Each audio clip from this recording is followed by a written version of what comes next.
नमस्कार दोस्तों, एक बार फिर Alisa success point online format पे आप सभी का स्वागत व हार्दिक अभिनंदन है। मैं इस्फाक खान। आज की जो हमारी क्लास है वो है भारत के भू आकृतिक प्रदेश के ऊपर, जो एक महत्वपूर्ण क्लास रहेगी हर एग्जाम के लिए। तो आज की इस क्लास को बिना देरी किए स्टार्ट करते हैं। तो चलते हैं, देखिएगा। आज की जो हमारी क्लास रहने वाली है वो है भारत भू आकृतिक प्रदेश।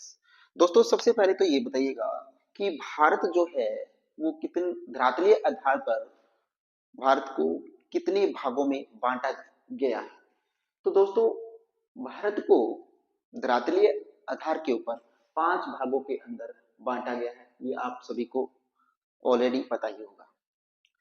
अब जो 5 भागों में बांटा गया है वो कौन कौन से भाग हैं?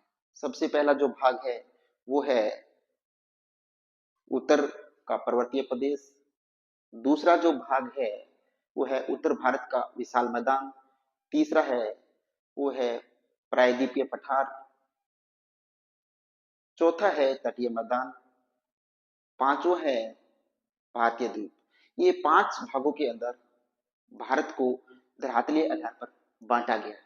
ये बात आप सभी को पहले से ही पता होगा। देखते हैं दोस्तों, अब देखिएगा।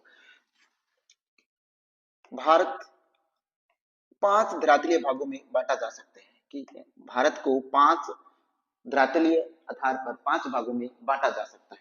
अब देखिए, पहला जो है वो कौन सा भाग है? उत्तर का पर्वतीय क्षेत्र। दूसरा जो भाग है वो उत्तर भारत का विशाल मैदान। और तीसरा जो भाग है वो है प्रायद्वीपीय पठार। और चौथा जो भाग है वो है तटीय मैदान। और पांचवा भाग जो है वो है भारतीय द्वीप। तो इन 5 भागों के अंदर भारत को स्थलीय आधारों पर बांटा गया है।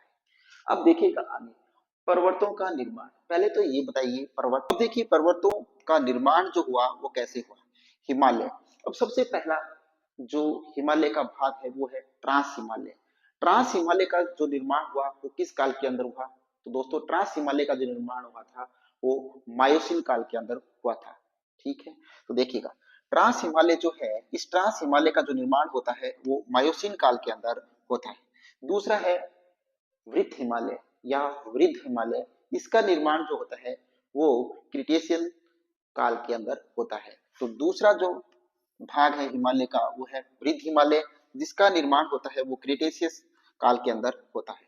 तीसरा है लघु हिमालय, और इसी लघु हिमालय को मध्य हिमालय या इसी को निमन हिमालय के नाम से भी जाना जाता है। तो इसका जो निर्माण हुआ वो हुआ था इयोसिन काल के अंदर। ठीक है, अब जो लास्ट और अंतिम बचा है चौथा, वो है शिवालिक हिमालय। और ये शिवालिक जो हिमालय है दोस्तों, इसका निर्माण होता है वो प्लिस्टोसिन काल के अंदर होता है। किसके कारण? प्लिस्टोसिन काल के अंदर निर्माण होता है। तो अब हमने क्या पढ़ा? 4 जो हिमालय के भाग हैं कौन कौन से? ट्रांस हिमालय, वृद्ध हिमालय, लघु हिमालय, इसी को मध्य हिमालय भी बोलते हैं, इसी को निम्न हिमालय भी बोलते हैं, और चौथा है शिवालिक हिमालय। इन चारों का निर्माण किस किस काल के अंदर हुआ वो हमने पढ़ा। ठीक है, तो ये इंपॉर्टेंट फैक्ट है यहाँ पर, तो आप इसको ध्यान रखना। अब थोड़ा सा स्टार्ट में हम समझते हैं कि हिमालय से किस किस का निर्माण हुआ और कैसे कैसे निर्माण होता गया वो देखते हैं। तो देखिएगा, सबसे पहले हम पढ़ते हैं यहाँ पर हिमालय। हिमालय दोस्तों के दोस्तों कितने भाग है? 4 भाग है। कितने भाग है? 4 भाग है हिमालय के। सबसे पहला जो भाग है वो है ट्रांस हिमालय। कौन सा? ट्रांस हिमालय। ट्रांस हिमालय। दूसरा जो है वो है वृद्ध हिमालय। और तीसरा जो भाग है वो है मध्य हिमालय या लघु हिमालय या निमन हिमालय भी आप इसे कह सकते हैं। और इसका जो अंतिम भाग है वो है शिवालिक हिमालय। कौन सा भाग है? शिवालिक हिमालय। जो सबसे निचला भाग है हिमालय का उसका क्या नाम है? शिवालिक हिमालय। ठीक है, अब देखिएगा दोस्तों, अब समझने का प्रयास कीजिएगा। थोड़ा हिमालय है, हिमालय से 4 भागों का निर्माण होता है। एक ट्रांस हिमालय का, वृद्ध हिमालय का, मध्य हिमालय और शिवालिक हिमालय का। तो दोस्तों, ये जो हम सबसे पहले पढ़ते हैं ट्रांस हिमालय को, किसको पढ़ते हैं? ट्रांस हिमालय को हम सबसे पहले पढ़ते हैं यहाँ पर। तो ट्रांस जो हिमालय है, ये सबसे जो ऊपर का भाग है हिमालय का, वो क्या है? ट्रांस हिमालय। जैसे देखिए, सबसे पहले शिवालिक हिमालय, उसके बाद मध्य हिमालय, उसके बाद वृत्त हिमालय, और यहाँ पर चोटी आ जाती है हिमालय की। और हिमालय की जो ढलान वाला जो भाग है, हिमालय का जो ढलान वाला भाग है, वो क्या कहलाता है? ट्रांस हिमालय कहलाता है। यानी भारत के जो लोग हैं, जो हम लोग हैं, वो शिवालिक हिमालय, मध्य हिमालय और वृत्त हिमालय, इस तीनों को ही देख पाते हैं, बल्कि हम ट्रांस हिमालय को नहीं देख पाते। तो यहाँ तक जो टॉप है हिमालय की, यहाँ पर हम उत्तराखंड है, हिमाचल प्रदेश है, उसको ही देख पाते हैं, लेकिन हम ट्रांस हिमालय को नहीं देख पाते, क्योंकि ट्रांस हिमालय का जो अधिकांश भाग है, वो उस चोटी के उस पार है, यानी चीन के अंदर ट्रांस हिमालय का ज्यादातर भाग है।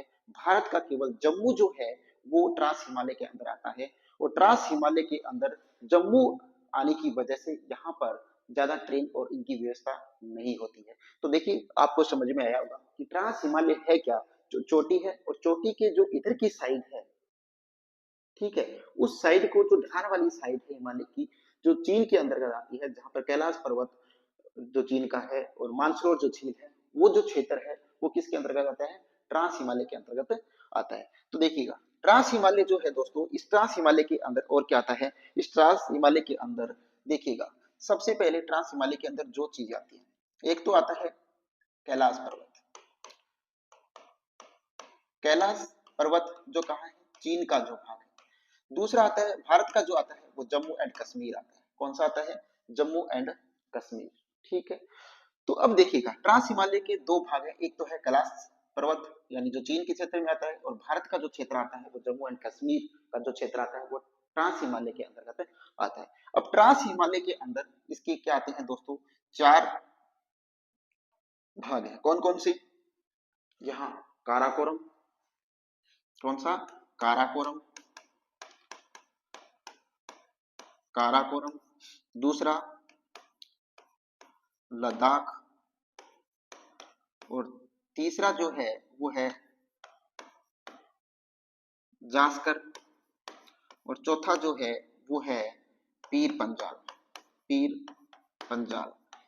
ये जम्मू कश्मीर की जो चार चोटियां हैं, वो किसके अंतर्गत आती है? ट्रांस हिमालय के अंतर्गत आती है। कौन सी? काराकोरम, लद्दाख, जास्कर और पीर पंजाल। ये चार चोटियां जो है, वो कब आती है? जम्मू कश्मीर में आती है। जम्मू कश्मीर का जो क्षेत्र आता है वो ट्रांस हिमालय में आता है। ट्रांस हिमालय का जो क्षेत्र है वो किसके अंतर्गत आता है?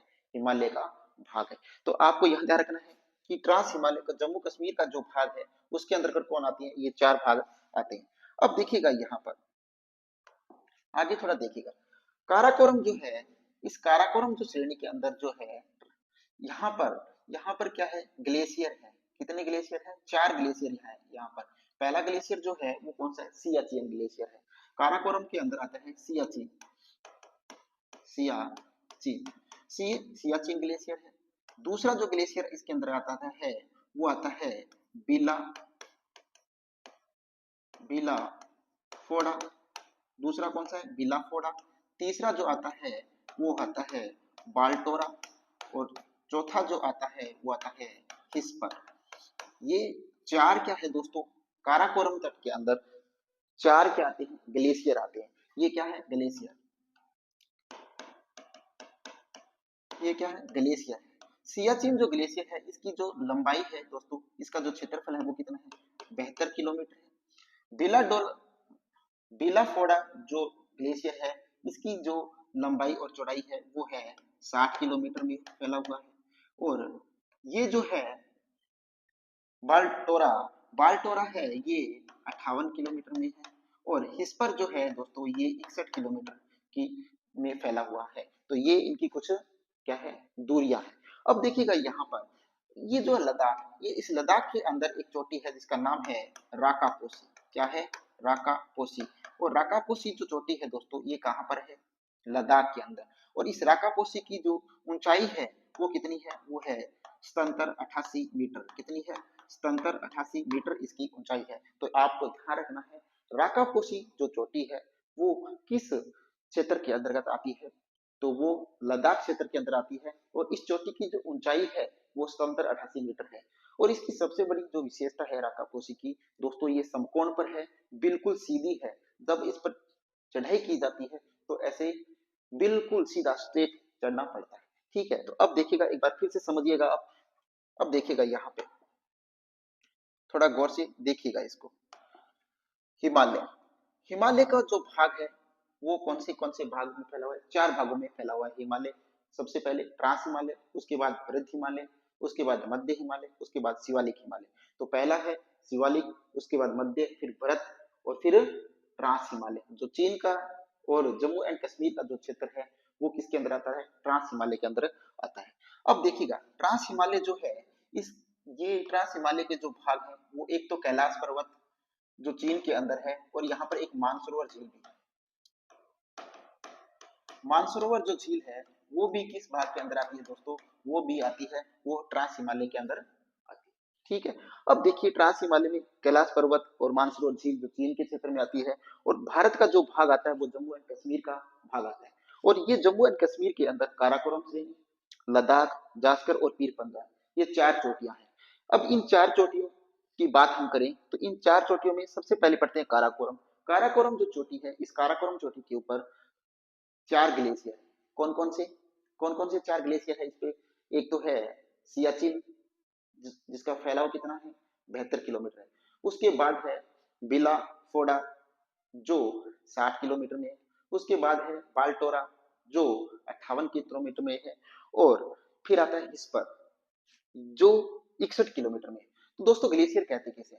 जहां पर 1000 वर्षों तक या 1000 वर्ष तक बर्फ है वो पिघली नहीं है, उस क्षेत्र को क्या कहते हैं? ग्लेशियर कहते हैं। तो दोस्तों ग्लेशियर जो है, ये सियाचिन जो ग्लेशियर है, भारत का सियाचिन ग्लेशियर जो है, इस सियाचिन ग्लेशियर के अंदर भारत ने एक ऑपरेशन किया था जिसका नाम था मेघदूत। मेघदूत ऑपरेशन जो 1984 में भारत ने किया था, वो किस ग्लेशियर पर किया था? वो सियाचिन ग्लेशियर पर किया था। और दोस्तों सियाचिन ग्लेशियर जो है वो सबसे प्रसिद्ध क्या है, युद्ध स्थल माना जाता है, या सबसे शीत युद्ध स्थल जिसको माना जाता है वो कौन सा माना जाता है? सियाचिन ग्लेशियर जो है इसको माना जाता है। तो मैं आशा करता हूँ यहाँ पर ये बात आपको समझ में आई होगी। अब यहाँ पर देखिए व्रत हिमालय का जम्मू कश्मीर का जो भाग है, यहाँ पर जो ये चारों चोटियां हैं उनको याद कैसे रखोगे? इनकी एक ट्रिक मैं आपको बता रहा हूँ, वो देखिएगा कि पीर जा लद्दाख से कार ला। ठीक है, हमने पढ़ा क्या कि इन चारों चोटियों को हम कैसे याद रखें? तो देखिए पीर से आपको क्या ध्यान रखना है? पीर पंजाल। क्या ध्यान रखना है? पीर पंजाल आपको ध्यान में रखना है। ठीक है, जा से आपको जासकर ध्यान रखना है। ठीक है, लद्दाख से आपको पता ही है, आपको लद्दाख ध्यान रखना है। और कार से आपको क्या ध्यान रखना है? कार कोरम ध्यान रखना है। कार कोरम ध्यान में रखना है। तो ये चारों चोटी है वो आप ध्यान रख सकते हैं। पीर जाल, पीर जा लद्दाख से कारला, पीर जा लद्दाख से कारला, ये चारों चोटियां आपको याद हो जाएगी। तो ठीक है दोस्तों, ये जो महत्वपूर्ण जो थोड़ी सी डिटेल थी, जो आपके दृष्टिकोण से, आपके एग्जाम के दृष्टिकोण से बहुत ही महत्वपूर्ण रहने वाली है, वो मैंने आपको यहाँ पर समझाने का प्रयास किया। आशा करता हूँ कि ये टोटल चीज आपको समझ में भी आ गई होगी। अब चलते हैं आगे। आगे देखिएगा दोस्तों,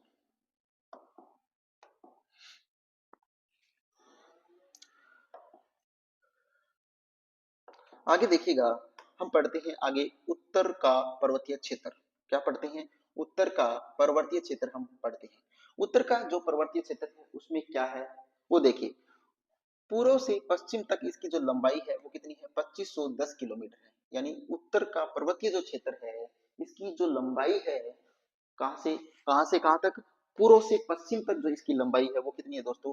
वो है 2510 किलोमीटर। उत्तर पर्वतीय जो क्षेत्र है इसकी पूर्व से पश्चिम तक जो लंबाई है वो कितनी है? 2510 किलोमीटर है। अब देखिए पूर्व में इसकी चौड़ाई है वो कितनी है? 180 से 200 किलोमीटर। कितनी है? पूर्व में इसकी जो चौड़ाई है वो कितनी है? 180 से 200 जो किलोमीटर है वो इसकी पूर्व से में इसकी चौड़ाई है। पश्चिम में जो इसकी चौड़ाई है वो कितनी है? 500 किलोमीटर है। ठीक है, अब देखिए इसकी जो आकृति है वो कैसी है? तलवार की जैसी इसकी आकृति है। किसकी? उत्तर जो पर्वतीय जो क्षेत्र है, इस उत्तर पर्वतीय क्षेत्र की जो जो आकृति है वो कैसी है? वो तलवार की जैसी आकृति तो ये बात भी आप ध्यान में रखना। पूर्व एवं पश्चिम में दक्षिण की ओर ये तीरों मोड़ वाली होती है, यानी उत्तर जो पर्वतीय क्षेत्र है इसकी दक्षिण की ओर जो ढाल है वो क्या है, अत्यधिक तिरव है। ये बात भी आपको ध्यान में रखनी है। अब देखिए विस्तार इसका कहां से कहां तक है। सिंधु नदी से शुरू होकर ब्रह्मपुत्र तक 2500 किलोमीटर लंबी तथा 6000 मीटर ऊंची है। कौन?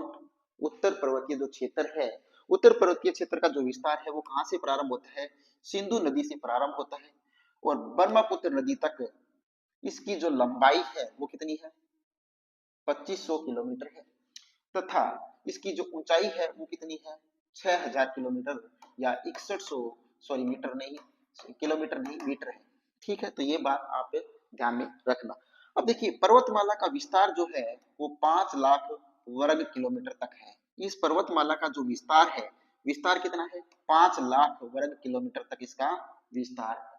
ओके, आगे देखिए हिमालय पर्वत क्षेत्र को 4 प्रमुख श्रेणियों में बांटा गया है, कि हिमालय जो पर्वत है इसको 4 प्रमुख श्रेणियों में बांटा गया है, जो मैंने पिछली स्लाइड में आपके सामने बहुत ही अच्छी तरीके से क्लियर कर दी है। वो पढ़ते जरूर हैं, इसको देखिएगा।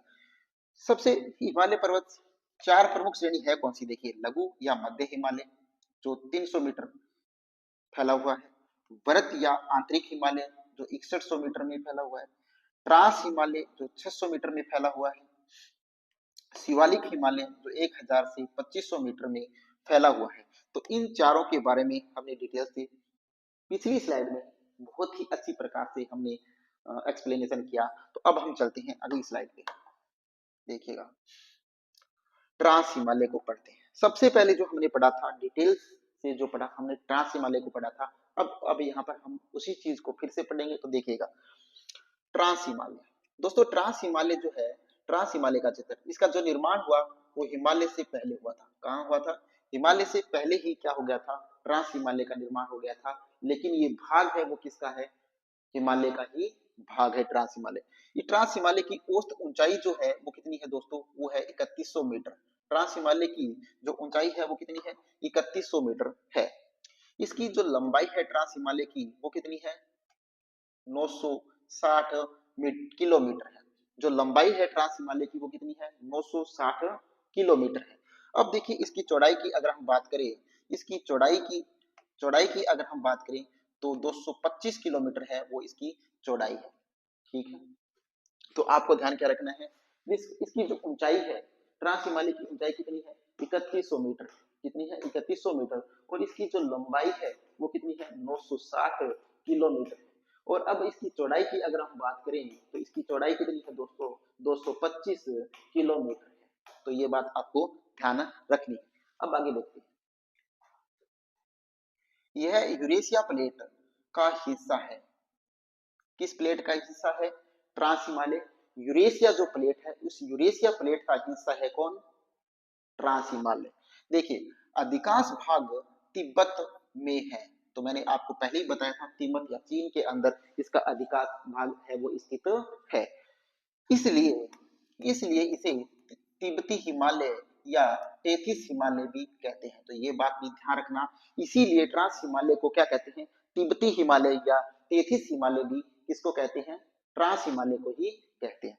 अब देखिए आगे, यहाँ पर वनस्पति का अभाव है, तो ट्रांस हिमालय के ऊपर वनस्पति का है वो अभाव रहता है, बहुत ज्यादा कम वनस्पति पाई जाती है ट्रांस हिमालय के अंदर। अब देखिए आगे, इसके अंतर्गत काराकोरम, लद्दाख, पीर पंजाल, कैलाश पर्वत, जास्कर आदि श्रेणियां आती है, जिनका निर्माण हिमालय से पहले हुआ है। तो मैंने ये बात पहले ही क्लियर कर चुका हूं मैं आपके सामने कि ट्रांस हिमालय के अंदर कौन आता है, काराकोरम जो जम्मू एंड कश्मीर का भाग है, जो जम्मू और कश्मीर किसका भाग है, ट्रांस हिमालय का। और ट्रांस हिमालय के अंदर ये 4 जो श्रेणियां आती है वो आती है काराकोरम पहली, दूसरी लद्दाख, तीसरी पीर पंजाल और चौथी जास्कर। ये कैलाश जो श्रेणी है दोस्तों ये चीन के अंदर है, मैंने आपको ये पहले ही क्लियर कर दिया है। भारत की सबसे ऊंची चोटी K2 यानी गॉडविन ऑस्टिन गॉडविन आस्टिन, जिसकी ऊंचाई जो है वो है 8611 मीटर। काराकोरम श्रेणी का सर्वोच्च चोटी है। ये काराकोरम श्रेणी की सबसे ऊंची चोटी कौन सी है दोस्तों? तो काराकोरम श्रेणी की सबसे ऊंची चोटी है वो K2 है, यानी गॉडविन आस्टिन है, जिसकी ऊंचाई है वो 8611 मीटर इसकी ऊंचाई है। अब आपसे पूछ ले कि K2 है वो ट्रांस हिमालय जो है, ट्रांस हिमालय का ही भाग है, या ट्रांस हिमालय की सबसे ऊंची जो चोटी है वो भी कौन सी है? K2 है, गॉडविन आस्टिन है। अब भारत की सबसे ऊंची चोटी आपसे आप पूछ ले तो वो भी कौन सी है? K2 है, यानी गॉडविन आस्टिन है। अब चलते हैं आगे, देखिएगा काराकोरम जो श्रेणी है दोस्तों, अब इसके बारे में हम चर्चा करते हैं। काराकोरम श्रेणी में अनेकों ग्लेशियर है।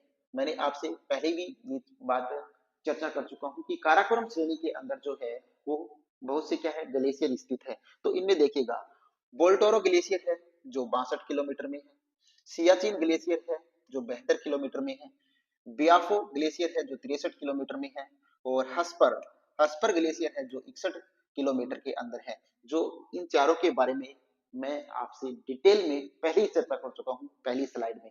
अब चलते हैं आगे, पढ़ते हैं। देखिए सियाचिन काराकोरम का सबसे बड़ा ग्लेशियर है। ये बात मैं आपको पहले ही बता चुका हूं कि सियाचिन जो है वो काराकोरम श्रेणी का सबसे बड़ा जो ग्लेशियर है वो कौन सा है? वो सियाचिन है। ठीक है, काराकोरम श्रेणी का सबसे बड़ा जो ग्लेशियर है वो कौन सा है? सियाचिन है। और सियाचिन जो ग्लेशियर है दोस्तों, इसकी जो फैलाव क्षेत्र है वो कितना है? 72 किलोमीटर है। ये बात मैं आपको पहले ही बता चुका हूँ। और सियाचिन ग्लेशियर जो सबसे शीत ग्लेशियर कहलाता है, या सबसे शीत युद्ध जो काल का जो होता है वो सियाचिन ग्लेशियर में होता है। और भारत का जो ऑपरेशन हुआ था मेघदूत जो 1984 में हुआ था, वो भी सियाचिन ग्लेशियर के ऊपर हुआ था। ये बात मैं आपको पहले ही क्लियर कर चुका हूँ। ग्लेशियर कार्यक्रम श्रेणी में स्थित विश्व का सबसे स्रोत युद्ध स्थल है। ठीक है, नुब्रा नदी निकलती है कहां से? काराकोरम श्रेणी से। अंदर कौन सी निकलती है? नुब्रा नदी जो है वो काराकोरम श्रेणी से निकलती है, और नुब्रा घाटी का निर्माण लद्दाख में करती है। तो ये बात ध्यान रखना कि नुब्रा जो नदी है वो निकलती है किससे? काराकोरम तट से निकलती है, और ये नुब्रा घाटी का निर्माण करती है। और नुब्रा घाटी का जो निर्माण करती है वो कहाँ करती है दोस्तों? लद्दाख के अंदर करती है। और लद्दाख के अंदर मैंने एक बात और बताई थी, लद्दाख के अंदर एक चोटी है जिसका नाम है राकापोसी। क्या नाम है? राकापोसी। और राकापोसी की जो ऊंचाई है वो 77-88 मीटर इसकी ऊंचाई है। और ये क्या है? बिल्कुल समकोण पर स्थित है, यानी 90 डिग्री के पर स्थित है। समझ में आया?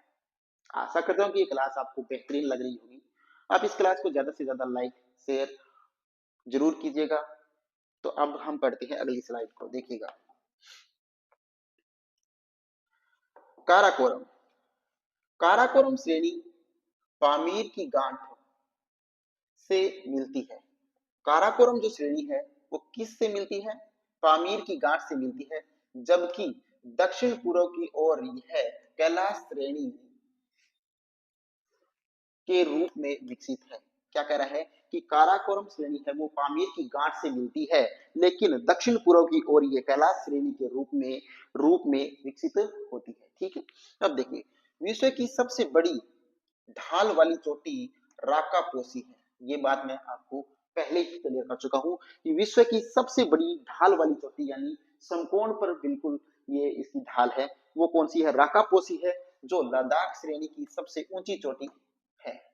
लद्दाख श्रेणी की सबसे ऊंची चोटी है कौन सी? राकापोसी। 77-88 मीटर इसकी ऊंचाई है। और ये है विश्व की सबसे बड़ी ढाल वाली चोटी है, वो भी राकापोसी है। ये बात मैं आपको इसके बताने से पहले ही क्लियर कर चुका हूं, वो भी पहली स्लाइड के अंदर। ठीक है, काराकोरम श्रेणी, काराकोरम के दक्षिण में लद्दाख श्रेणी। तो देखिए काराकोरम जो है इसके दक्षिण में कौन है? लद्दाख श्रेणी है। सिंधु नदी और उसकी सहायक नदी श्योक नदी, कौन सी नदी? श्योक नदी के मध्य जल विभाजक का कार्य करती है। क्या कह रहा है कि काराकोरम के दक्षिण में लद्दाख श्रेणी सिंधु नदी और उसकी सहायक नदी श्योक नदी के मध्य जल विभाजक का कार्य करती है। ठीक है, देखिए ट्रांस हिमालय का निर्माण अवसादी चट्टानों से हुआ है। जो ट्रांस हिमालय है इसका निर्माण जो हुआ है वो अवसादी चट्टानों से ट्रांस हिमालय का निर्माण हुआ है। अब देखिए यहाँ पर टर्शियरी टर्शियरी से लेकर कैम्बियन युग तक की चट्टानें पाई जाती है। तो यहाँ पर ध्यान रखना, टर्शियरी और से लेकर कैम्बियन युग तक की चट्टानें है वो पाई जाती है यहाँ पर ट्रांस हिमालय के अंदर। ट्रांस हिमालय वरद हिमालय से संचर जोन और हिंज लाइन द्वारा अलग होता है। तो ये बहुत ही इंपॉर्टेंट बात यहाँ पर है जो याद रखने वाली है दोस्तों। बहुत ही इंपॉर्टेंट चीज यहाँ पर बताई है।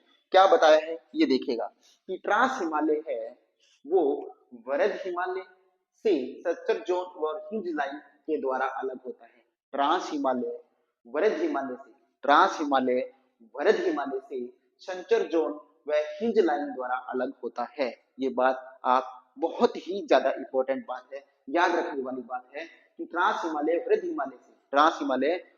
हिमालय से संचर जोन और हिंज लाइन के द्वारा अलग होता है। ये बात आप याद रखना। तो आगे चलते हैं।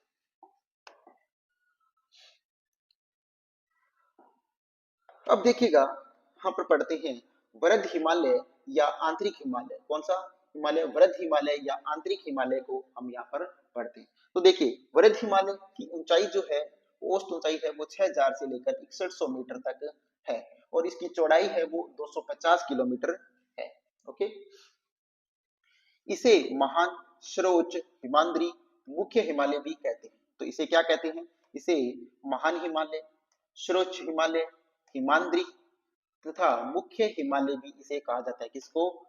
वृद्ध हिमालय। ओके, अब देखिए यहाँ यह हिमालय की सबसे ऊंची व दुर्गम श्रेणी है। सबसे ऊंची व सबसे दुर्गम श्रेणी है वो कौन सी है? वृद्ध हिमालय। आगे देखिएगा यहाँ सदा हिम आच्छादन होता रहता है। यहाँ पर हमेशा क्या होता है? हिम आच्छादन होता रहता है। कहाँ पर? वृद्ध हिमालय के अंदर। इसकी औसत ऊंचाई जो है वो 6100 मीटर है, ये हमने पहले ही पढ़ लिया है। इसका जो विस्तार है, किसका? वृद्ध हिमालय का।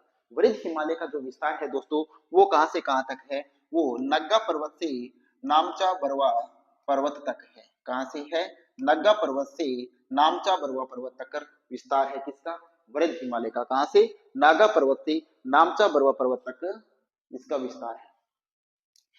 इस पर्वत की सबसे ऊंची चोटी जो है वो माउंट एवरेस्ट है, जो कहां पर स्थित है? नेपाल में। तो वृद्ध हिमालय की सबसे ऊंची चोटी कौन सी है दोस्तों? Mount Everest. और ट्रांस हिमालय की सबसे ऊंची चोटी कौन सी है वो आप मुझे कमेंट करके बताइए। तो ट्रांस हिमालय की सबसे ऊंची चोटी कौन सी है वो मुझे बताइए। और लद्दाख जो क्षेत्र है उसकी लद्दाख श्रेणी की सबसे ऊंची चोटी कौन सी है और उसकी ऊंचाई कितनी है वो भी जल्दी बताइएगा। तो देखिएगा माउंट एवरेस्ट की चोमुलुंगमा सागर माथा की भी इसे कहा जाता है। माउंट एवरेस्ट को क्या कहते हैं दोस्तों? चोमुलुंगमा सागर माथा भी इसको कहते हैं। ये आप ध्यान रखना कि जो वृद्ध हिमालय है इसको माउंट एवरेस्ट जो है, माउंट एवरेस्ट को क्या कहा जाता है? वृद्ध हिमालय के अंदर जो माउंट एवरेस्ट चोटी है, जो सबसे ऊंची चोटी है, उसको अन्य किस नाम से जाना जाता है? चोमो लुगमा सागर माथा भी इसको कहते हैं। कहां पर कहते हैं वो आप आगे पढ़ेंगे। एवरेस्ट चोटी की तिब्बती भाषा में चोमोलुंगमा कहते हैं। तो चोमोलुंगमा जो कहते हैं वो किस भाषा में कहते हैं? तिब्बती भाषा में। एवरेस्ट चोटी जो है इसे चोमोलुंगमा कहते हैं, वो किस भाषा में कहा जाता है? तिब्बती भाषा के अंदर, जिसका अर्थ क्या होता है? पर्वतों की रानी होता है। तो चोमोलुंगमा का जो अर्थ आपसे पूछ ले तो वो क्या है दोस्तों? पर्वतों की रानी। ठीक है, चोमोलुंगमा का जो शाब्दिक अर्थ है वो क्या है? पर्वतों की रानी होता है। और ये शब्द जो है वो किस भाषा का है? तिब्बती भाषा का शब्द है। ये भी आप ध्यान में रखना। यहाँ अनेक हिमनद भी पाए जाते हैं, जैसे कुमायूं हिमालय में मिलाम व गंगोत्री हिमनद। कुमायूं हिमालय के अंदर मिलाम तथा गंगोत्री हिमालय, और सिक्किम में जेमू हिमनद जिसकी लंबाई है वो 20 किलोमीटर है। सामान्यतः हिमनद की लंबाई 3 से 5 किलोमीटर होती है। तो ये यहाँ पर इंपॉर्टेंट फैक्ट है दोस्तों, ये आप ध्यान में रखना जरूर कि सामान्यतः जो हिमनद होता है, इस हिमनद की सामान्यतः जो लंबाई होती है हिमनद की वो कितनी होती है, वो 3 से 5 किलोमीटर होती है। कितनी होती है, 3 से 5 किलोमीटर समझ लेते हैं हिमनद की लंबाई होती है। यहाँ गंगा यमुना का उद्गम स्थल है। ये किसका उद्गम स्थल है, गंगा और यमुना का। इस पर्वत श्रेणी में अनेक दर्रे हैं, जैसे कश्मीर में जोजिला दर्रा, बुर्जिला दर्रा, पाक में इसे सुलेमान अथवा किरथर भी कहते हैं। पाक में यानी पाकिस्तान में इसे क्या कहते हैं, सुलेमान तथा किरथर भी कहते हैं। ये बात भी आप ध्यान में रखना दोस्तों। आगे देखिएगा, वृत हिमालय की प्रमुख चोटियां। तो वृत हिमालय जो है, इस वृत हिमालय की प्रमुख जो चोटियां हैं वो कौन कौन सी है, इस वृत हिमालय की प्रमुख चोटियों के बारे में हम चर्चा करते हैं।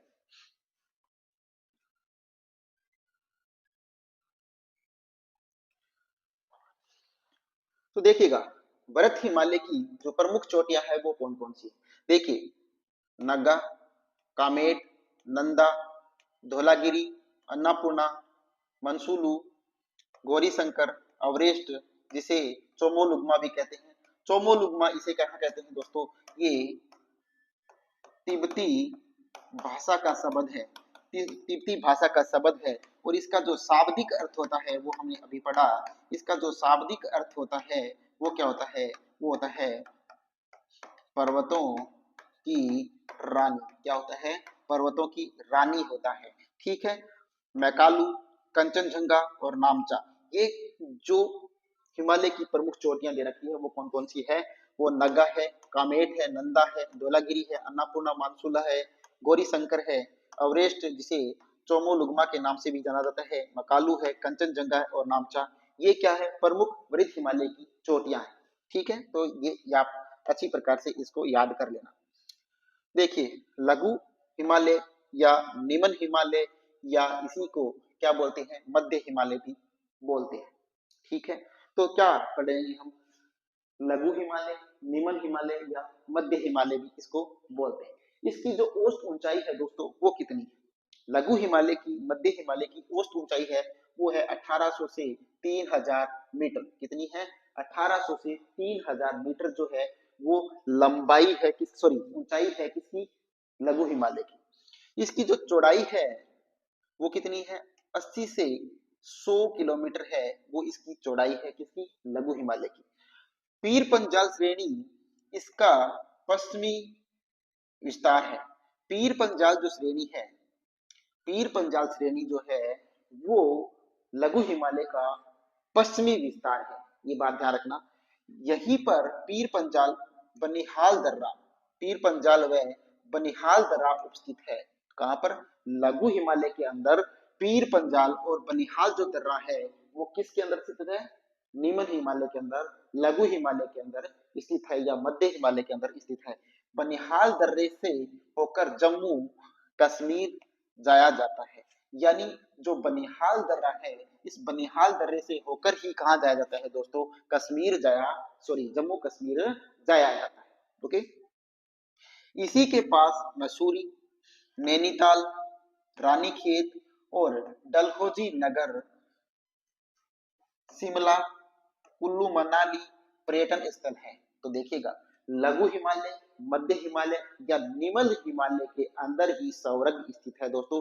जो घूमने वाली, देखने वाली जो चीज है भारत के अंदर वो है यहाँ पर, कहां पर, लघु हिमालय, निम्न हिमालय या आप इसी को क्या बोल सकते हो, मध्य हिमालय भी बोल सकते हो। तो यहाँ पर घूमने वाली चीजें कौन कौन सी है, मसूरी जो है वो भी यहीं पर है, नैनीताल यहीं पर है, रानीखेत यहीं पर है, डलहौजी नगर यहीं पर है, शिमला, कुल्लू मनाली आदि जो क्षेत्र है वो कहां पर है, यहीं पर है।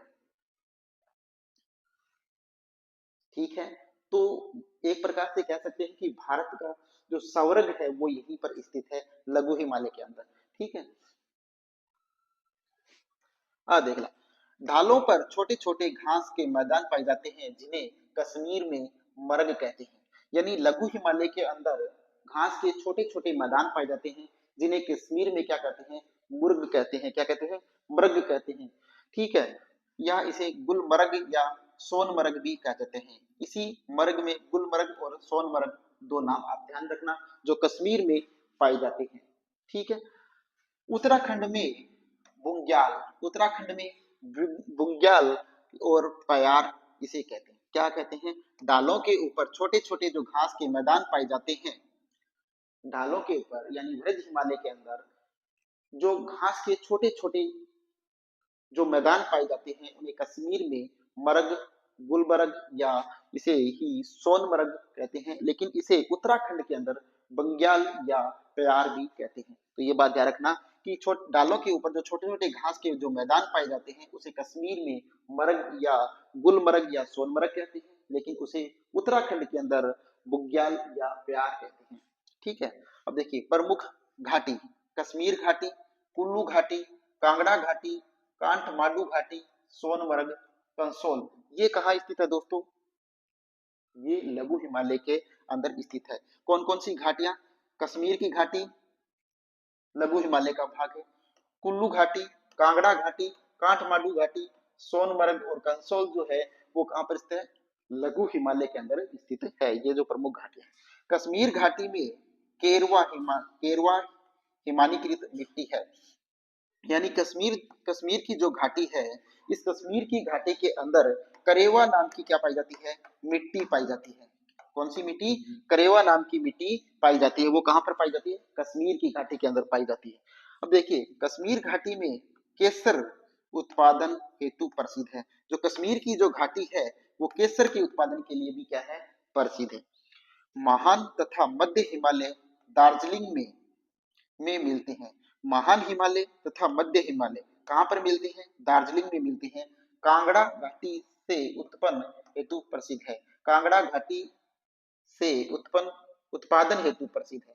कांगड़ा घाटी है वो उत्पादन हेतु क्या है? प्रसिद्ध है। तो आप यहाँ पर ध्यान रखने वाली बात क्या है दोस्तों कि कश्मीर की जो घाटी है, कश्मीर की घाटी केसर उत्पादन के लिए प्रसिद्ध है, पहली बात ध्यान रखना।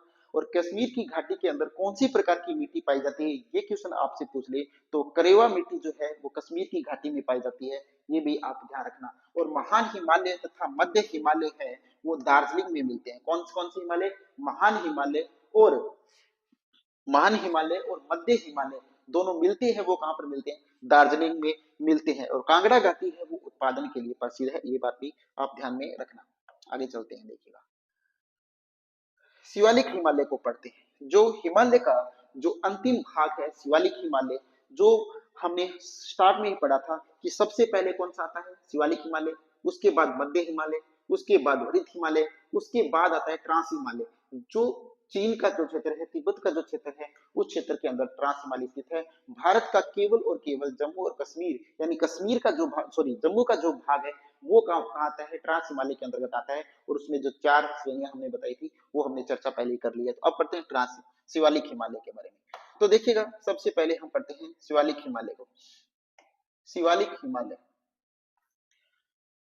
इसमें उप हिमालय या भारी हिमालय या नवीन हिमालय या पदस्थली भी कहते हैं। तो देखिएगा शिवालिक हिमालय के उप नाम कौन कौन से हैं? तो शिवालिक हिमालय को किस किस नाम से जानते हैं? देखिए इसे उप हिमालय के नाम से भी जानते हैं, इसे भारी हिमालय के नाम से भी जानते हैं, इसे नवीन हिमालय के नाम से भी जानते हैं, इसे पदस्थली के नाम से भी जानते हैं। तो ध्यान रखना उप हिमालय, बर्मा, भारी हिमालय, नवीन हिमालय और पद स्थली जो कहते हैं वो किसको कहते हैं? शिवालिक हिमालय को कहते हैं। ये इसके क्या है? उपनाम है। अब चलते हैं आगे, देखिए पूर्व में इसकी चौड़ाई जो है वो है 15 किलोमीटर। पूर्व में चौड़ाई कितनी है शिवालिक हिमालय की? 15 किलोमीटर। हिमालय व पंजाब में इसकी चौड़ाई है वो है 50 किलोमीटर। हिमालय क्षेत्र में और पंजाब में इसकी जो चौड़ाई हो जाती है वो कितनी हो जाती है? वो 50 किलोमीटर हो जाती है। शिवालिक हिमालय अरुणाचल में दफला, अम्बोर, मीरी, किस्मी पहाड़ियों के नाम से जाना जाता है। देखिए शिवालिक हिमालय जो है, शिवालिक हिमालय अरुणाचल प्रदेश के अंदर, शिवालिक हिमालय अरुणाचल प्रदेश में इसे दफला के नाम से, अम्बोर के नाम से, मीरी के नाम से, मिसमी के नाम से, पहाड़ियों के नाम से भी इसको जाना जाता है। ये बात ध्यान रखना। शिवालिक और मध्य हिमालय के बीच अनेक घाटियां पाई जाती है, तो ये बात भी ध्यान रखना। यानी शिवालिक और मध्य हिमालय के मध्य अनेक घाटियां पाई जाती है, जिसमें पश्चिम में दून, पश्चिम जो भाग है शिवालिक हिमालय का, पश्चिम जो भाग है शिवालिक हिमालय का, उसके अंदर क्या पाया जाता है? दून, दून से आप रखना देहरादून, ठीक है। पूर्व में जो है, पूर्व में द्वार को ध्यान रखना, पूर्व भाग में। पश्चिम में तो आपको दून ध्यान रखना है यानी देहरादून, और पूर्व से आपको द्वार ध्यान रखना है तो हरिद्वार। तो इसे कहा जाता है, ठीक है। ये पश्चिम में सुलेमान पर्वत, पश्चिम में सुलेमान पर्वत, पूर्व में आराकाम पर्वत से मिल जाती है, यानी पश्चिम भाग में ये सुलेमान पर्वत से और पूर्व भाग में ये आराकाम पर्वत में मिल जाती है। कौन? शिवालिक, ठीक है। शिवालिक का जो दक्षिण और पूर्व सुदूर भाग अंडमान है, क्या है? शिवालिक का दक्षिण पूर्वी जो भाग है वो क्या है? अंडमान है। मध्य तथा शिवालिक हिमालय के बीच समतल घाटी दो भागों में विभक्त है, दून और द्वार, ध्यान रखना। मध्य हिमालय तथा शिवालिक हिमालय के बीच समतल जो घाटी है वो दो भागों में विभक्त हो जाती है, जिनको क्या कहते हैं? दून यानी देहरादून, और द्वार यानी हरिद्वार, ठीक है। तैरता हुआ राष्ट्रीय पार्क केम्बुलाल मजाओ राष्ट्रीय पार्क है, वो मणिपुर में स्थित है। वो किसके अंतर्गत आता है? शिवालिक हिमालय के अंदर, यानी तैरता हुआ राष्ट्रीय पार्क। तो तैरता हुआ राष्ट्रीय पार्क है कहाँ दोस्तों? आपसे पूछे तो शिवालिक हिमालय के अंदर है। कौन सा? तैरता हुआ राष्ट्रीय पार्क, और उसका नाम क्या है? केम्बुल लामजाओ राष्ट्रीय पार्क। केम्बुल लामजाओ राष्ट्रीय पार्क जो है वो मणिपुर में है, और ये है कहाँ पर? शिवालिक हिमालय का भाग है, ठीक है। गारो, खासी, जैंतिया पहाड़ियां मेघालय में स्थित है। तो ये बात भी आप ध्यान रखना। कौन सी पहाड़ी? गारो, खासी, जैंतिया पहाड़ियां जो है वो मेघालय के अंदर स्थित है, लेकिन भाग किसका है? शिवालिक हिमालय का भाग है, यानी शिवालिक हिमालय के अंतर्गत ये आती है, ठीक है। अब चलते हैं अगली स्लाइड पे, देखिएगा। तो दोस्तों, आज की क्लास यहीं पर समाप्त होती है। आशा करता हूँ कि ये क्लास आपको अच्छी लगी होगी, बेहतरीन लगी होगी। तो आप इस क्लास को ज्यादा से ज्यादा अपने दोस्तों तक शेयर कीजिए, और अलीसा सक्सेस पॉइंट चैनल को आप सब्सक्राइब कीजिए। तब तक हम आपके लिए अगली क्लास लेकर आए। आप हमारी क्लास को ज्यादा से ज्यादा शेयर जरूर कीजिएगा। थैंक यू, धन्यवाद।